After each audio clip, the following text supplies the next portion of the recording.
You can also create and save out bash command files from Notepad. So to do that, I'm going to go around onto my Notepad file and I'm going to type in @ in my keyboard and type in echo right here. And I'm going to type in echo off so that you know that this is a start of a bash command file.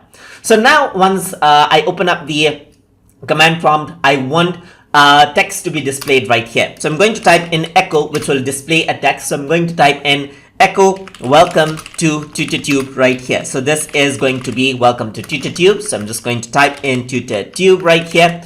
So once I do that, I'm going to press enter and I'm going to type in pause right here. So it displays out a prompt called enter, press enter to continue right there.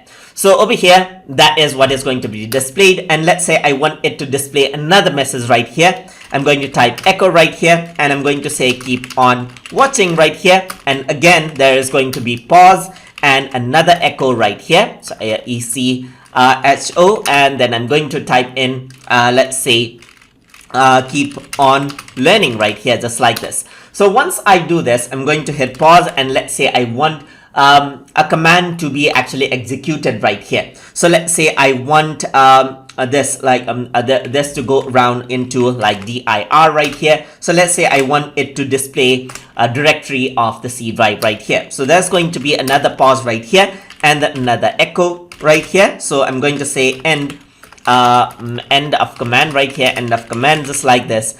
And there you go. So this is what I have, and then pause right here at the end before I exit everything. So this is what I have, as you can see. So I'm going to save this out as a bats file, and to do that, I'm going to select all file right here, and I'm going to say bats.cmd right here, and I'm going to press save. So once I do that, what happens is that this is what you have. So I'm going to close this, and if I were to double click this, you can see that it opens up as a command file right now. So on the top, you can see the echo being executed. So you got the welcome to TutorTube right here, and you got press any key to continue. If I were to press enter, now you got keep on watching. And if I were to press enter again, you can see now it says keep on learning.